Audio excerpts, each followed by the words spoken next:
नूर sir की एक और अजीज़ी शागिर्दा ज्योति सिन्हा मैम से कि वो यहाँ आए, और अब मैं एक लफ्ज़ भी नहीं कहूँगी, वो अपने तासुरात का इज़हार करें। मैं बल्कि उन्हीं के एक शेर से उन्हें बुलाना चाहूँगी। लफ्ज़ों में बयां कैसे होगी, मैम का शेर है। लफ्ज़ों में बयां कैसे होगी दास्तां टूटे दिल की, पढ़ना है तो मेरा चेहरा पढ़, तहरीर नहीं मैं किताबों की। आइए प्लीज़। बहुत बहुत शुक्रिया रेशमा जी। पहले तो मैं अपने उस्ताद को याद करते हुए उनको श्रद्धांजलि देती हूँ। आज बहुत लोगों को आना था, पर शायद नूर साहब के कार्यक्रमों के साथ बारिश का कुछ तो रिश्ता है कि हम जब भी कार्यक्रम उनका करते हैं हर बार बारिश ज़रूर आती है। पिछली बार हम लोगों ने जो 2019 में किया था तो इसी तरह से बेमौसम बरसात हुई थी, तो हो सकता है इसे मैं आशीर्वाद मानूं या जी। तो मैं सदरे मोहतरम शारिर रुदौलवी साहब का इस्तकबाल करती हूँ, उनका को आदाब पेश करती हूँ। मेहमान खुसूसी दिल साहब, मैं अदीब साहब जो हैं उनका मैं आज मेरी पहली बार उनसे मुलाकात हुई, पर नूर साहब से उनकी बहुत तरंग दोस्ती थी मुझे पता, तो मैं वो भी मेरे उस्ताद की तरह है, मैं उनको भी आदाब पेश करती हूँ। और सैयद साहब, हमारे all India Kaifi Azmi academy के सैयद साहब जो हैं, उन्होंने, मैं बहुत शुक्रगुज़ार हूँ साहब का। आप सब ने आज यहाँ पे हम सबको बुला के नूर साहब की याद में जो कार्यक्रम किया, इसके मैं बहुत बहुत शुक्रगुज़ार हूँ। और इस जलसे में सभी तशरीफ़ लाए तमाम साहिब ज़ौक़ हस्तियों को जिनको नूर साहब से मोहब्बत थी, उनको भी आदाब पेश करती हूँ, इस्तकबाल करती हूँ। और ये शायद मेरी खुशनसीबी है या कहा जाए कि पिछले कई जन्मों के अच्छे काम की गाढ़ी कमाई है कि मैं आज अपने उस्ताद के बारे में कुछ बोल सकती हूँ। हालांकि मैं बहुत छोटी हूँ और मुझे नहीं लगता कि मैं इतने बड़े शायर की शायरी के बारे में कोई तकरीर कर सकूँ। मेरे जो नूर साहब के साथ मैं शागिर्द तो थी ही, पर मेरे जो वो वालिद की तरह भी थे। और जब मैं उनसे 2094-95 में मिली थी तो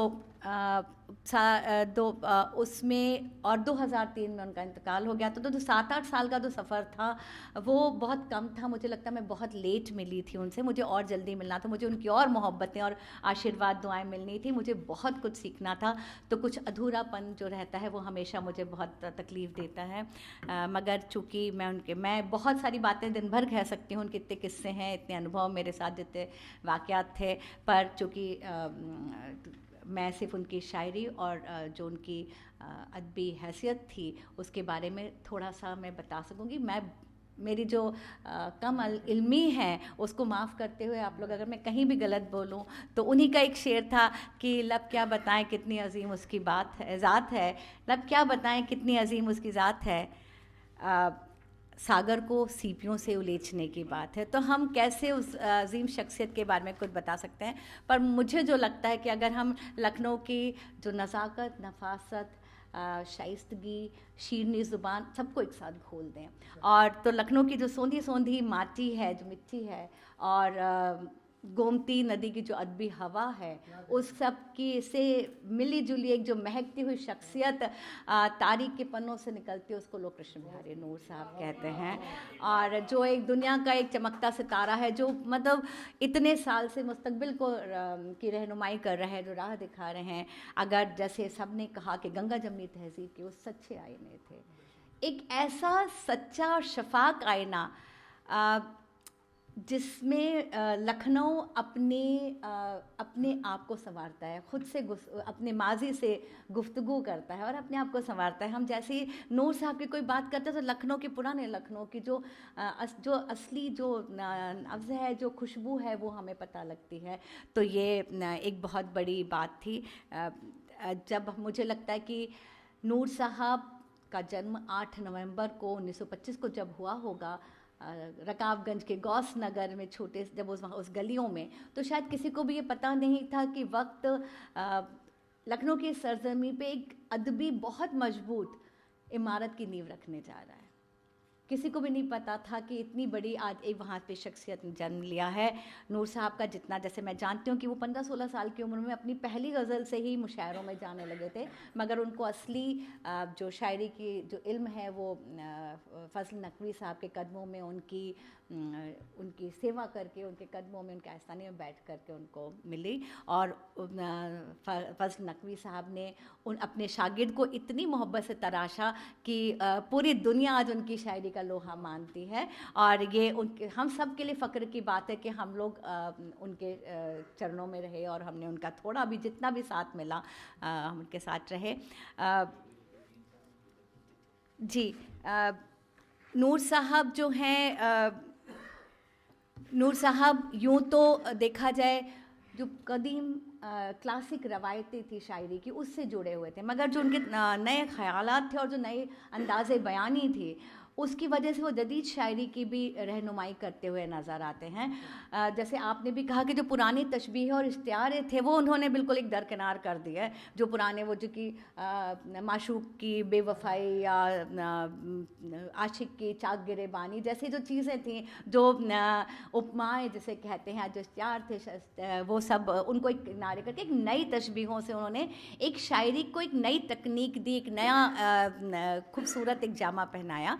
उनका एक शेर मैं आपको सुनाऊं कि जो, अगर रोमानी शायरी की भी बात करी जाए, उनका एक शेर था कि ये जिस्म सबकी आँख का मरकज़ बना हुआ, ये जिस्म सबकी आँख का मरकज़ बना हुआ, बारिश में जैसे ताजमहल भीगता हुआ।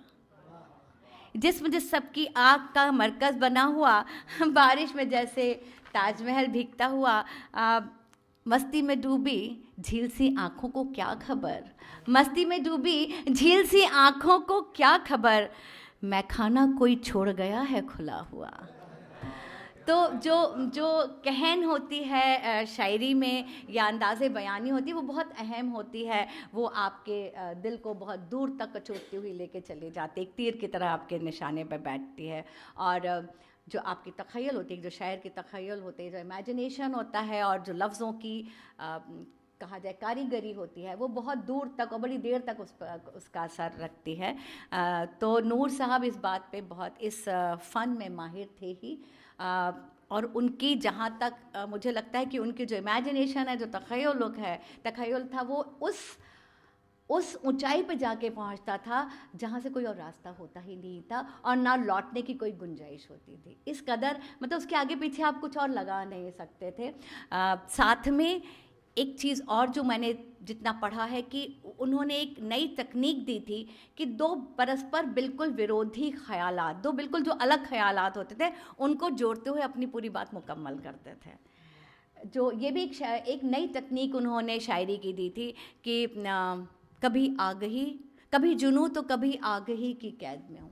जुनू एक दीवानापन, पागलपन, जहाँ पे आपको कुछ ज्ञान नहीं हो। कभी जुनू तो कभी आगही की कैद में हूँ, मैं अपने ज़हन की आवारगी की कैद में हूँ। कभी जुनू तो कभी आगही यानी नॉलेज, ज्ञान। तो ये दो बिल्कुल विपरीत बातें हैं, पर उन्होंने एक पूरी बात को मुकम्मल करते हुए कहा कि कभी जुनू तो कभी आगही की कैद में हूँ, मैं अपने ज़हन की आवारगी की कैद में हूँ। एक बहुत सुंदर शेर है कि ये किस ख़ता की सज़ा है दोहरी जंजीरें, ये किस ख़ता की सज़ा है दोहरी जंजीरें, गिरफ्त मौत की है ज़िंदगी की कैद में हूँ। अब आप बताइए, इसके आगे पीछे हम कुछ लगा सकते, कोई और कुछ सोच सकता। उनकी तख़य्युल की जो इमेजिनेशन की उड़ान थी वो वहाँ तक जाती थी। मैं एक कतरा ही सही मेरा अलग वजूद तो है, मैं एक कतरा ही सही मेरा अलग वजूद तो है, हुआ करे जो समंदर मेरी तलाश में।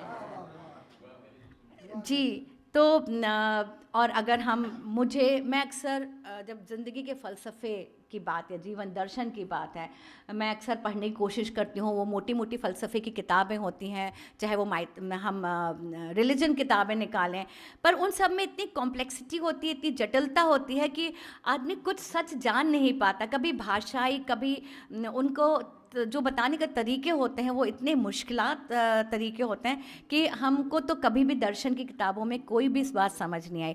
मगर नूर साहब के जब मैं शेर पढ़ती हूँ तो कितनी आसानी से उन्होंने सारी बात कह दी। उन्होंने कहा आग है, पानी है, मिट्टी है, हवा है मुझ में, आग है, पानी है, मिट्टी है, हवा है मुझ में, और मानना पड़ता है कि खुदा है मुझ में। आग है, पानी है, मिट्टी है, हवा है मुझ में, और मानना पड़ता है खुदा है मुझ में। यानी पूरी 5 तत्व जो हम जैसे पंच तत्व या अनासिर कहते हैं, उनकी बात कितनी आसानी से उन्होंने कह दी। और यही बात अगर हम अभी किसी रिलीजियस किताबों में ढूंढने जाएंगे तो मुझे बहुत उलझनें होती हैं, क्योंकि मुझे समझ नहीं आता, कभी भाषाएं इतनी कठिन होती हैं, इतनी तल्ख, इतनी मुश्किल ज़ुबानें यूज़ की जाती हैं। उनका ये शेर भी कि एक दिन सबको चुकाना है अनासिर का हिसाब, एक दिन सबको चुकाना है अनासिर का हिसाब, ज़िंदगी छोड़ भी दे मौत कहाँ छोड़ती है।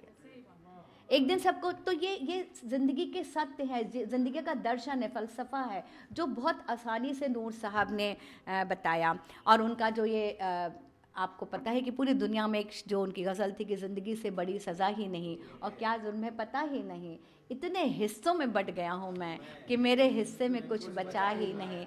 तो ये सब जो हैं ज़िंदगी और मौत का फ़लसफ़ा इतने साधारण लफ्ज़ों में और इतनी सादगी से बयां करना कोई फ़कीर ही कर सकता है, या कोई ऐसा इंसान जिसकी शख्सियत बिल्कुल आईने की तरह शफाक हो, पारदर्शी हो, या जिसने ज़िंदगी की किताब के हर एक हर्फ को बहुत संजीदगी से पढ़ा हो, और जिसकी आँखें, जो मुझे अक्सर मैं कहती थी कि उनकी आँखें ही पूरी धूप छाँव का आईना बन गई थी। तो जब भी मुझे ज़िंदगी से कुछ सवाल करने होते हैं तो मैं नूर साहब का कलाम लेके बैठ जाती हूँ।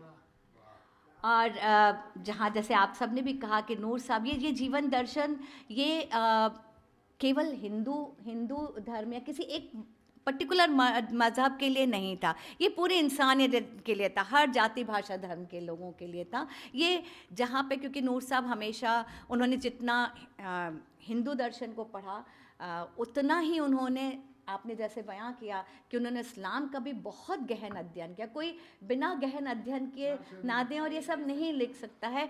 तो वो एक ऐसी शख्सियत थे जो इंसानी मज़हब को तवज्जो देते थे। आज जब जाति भाषा धर्म के नाम पे इंसानियत का कत्ल हो रहा है और खून बहाया जा रहा है, तो ऐसे वक्त पे नूर साहब की शायरी बहुत मायने रखती है, और आने वाली पीढ़ियों को और हम सबको भी उनकी शायरी पढ़ना बहुत ज़रूरी है। मुझे लगता है उनके बहुत सारे शेर हैं। मुझे लगा था कि आज वीडियो वाला भी दिखाया जाएगा जी, पर वो आए नहीं हैं अभी दिखाने के लिए। अच्छा तो उनकी जैसे, अच्छा आप दिखाएंगे तो जैसे उनकी जैसे बात कही कि दोनों ही उन्होंने हर धर्म के लिए बात कही कि नूर ये काबा और बुत खाने, नूर ये काबा और बुत खाने हकीकत के सब हैं अफसाने। आपने कहा है कि हमारा धर्म मोहब्बत है, वतन वालों हमारे धर्म के फैलाव पे नज़र डालो। लब पे आए ज़िक्र काबा काशी साथ साथ, लब पे आए ज़िक्र काबा काशी साथ साथ, बात जब है कि हो नमाज और आरती साथ साथ।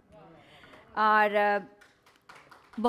एक बहुत खूबसूरत शेर है कि नूर का मज़हब है क्या, नूर का मज़हब है क्या, सब देखकर हैरान है।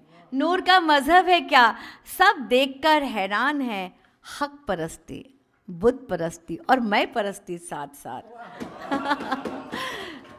नूर का मज़हब है क्या, सब देखकर हैरान है, हक परस्ती, बुत परस्ती, मैं परस्ती साथ साथ। तो जनाब नूर साहब केवल मज़हबी यकजहती के लिए ही नहीं, उन्होंने भाषाई यकजहती के लिए भी बहुत काम किया, जिसका सिलसिला अगर हम देखा जाए तो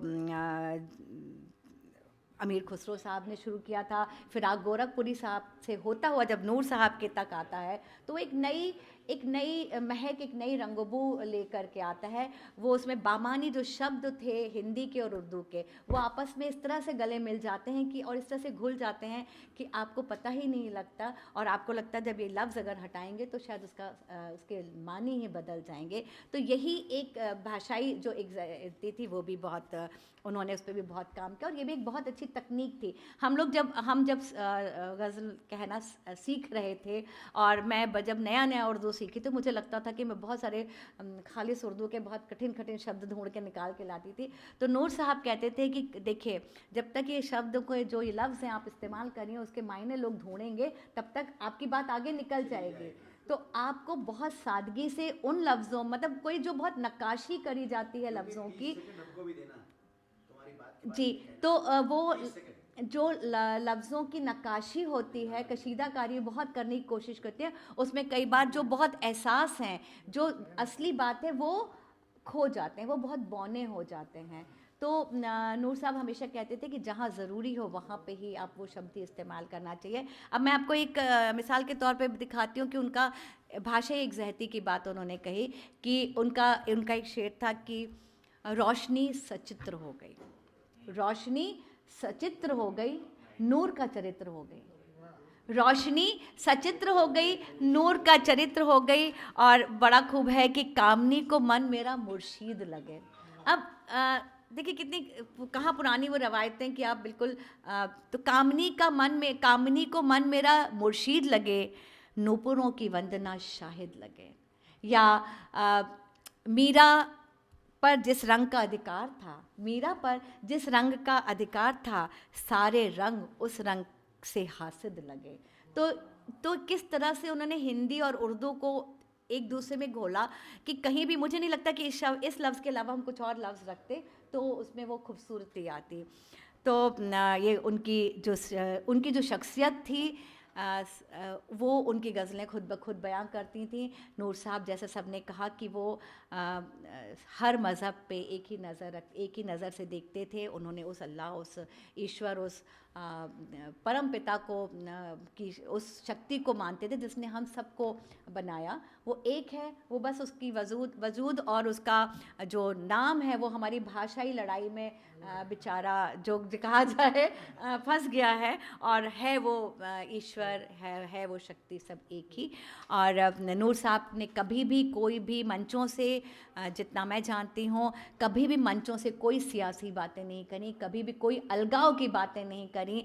वो बहुत सादगी पसंद थे, बहुत एक फ़कीर की तरह उनकी खुशनुमा हमेशा खुश रहते थे और संतुष्ट रहते थे। उन्होंने कभी भी धन दौलत या सम्मान, अवार्ड, जिस तरह के लोग आजकल भागते रहते हैं, आज के दौर के जो लोग हैं, उसकी कभी भी बातें नहीं करी। उस ज़माने में कोई ऐसा मुशायरा नहीं होता था जहाँ पे नूर साहब को दावत सुखन नहीं दी जाती थी, क्योंकि मैंने तो बहुत कैफ़ी आज़मी साहब की तस्वीर सामने है, कितने मुशायरों की मैंने वीडियोस देखे और किस्से सुने हैं। सामने नसीम निखत साहब बैठी हैं, उनके सामने मैं देख करके मुझे कितने अपनी नशिस्तें याद आ रही हैं, मेरे घर के कार्यक्रम, और PGI में कितने मुशायरे हुए और कितने बड़े बड़े शायर उस समय आते थे। और नसीम निखत साहिबा भी हमारे घरों में उस समय बड़े कार्यक्रमों में हम लोगों ने साथ, नूर साहब का आशीर्वाद हम सबको मिला। सभी शायर उस समय आते थे, मिराज फैज़ाबादी साहब थे, मुनव्वर राना साहब थे, वाली आसी साहब, सागर आज़मी साहब, और हर शख्स, मतलब वो ऐसी, उन सब से हम लोगों ने बहुत कुछ सीखा है। इसलिए आज मुझे बहुत कभी कभी दुख होता कि मुझे नूर साहब को अभी और बहुत जल्दी वक्त ने हमसे छीन लिया। तो मैं नूर साहब को फिर से एक बार श्रद्धांजलि देती हूँ, और आप सबका शुक्रिया कि आप सब ने मेरी बात सुनी, और उस्ताद के लिए हम लोग कुछ ना कुछ आगे करते रहेंगे। तो मैं सब बहुत बहुत शुक्रिया।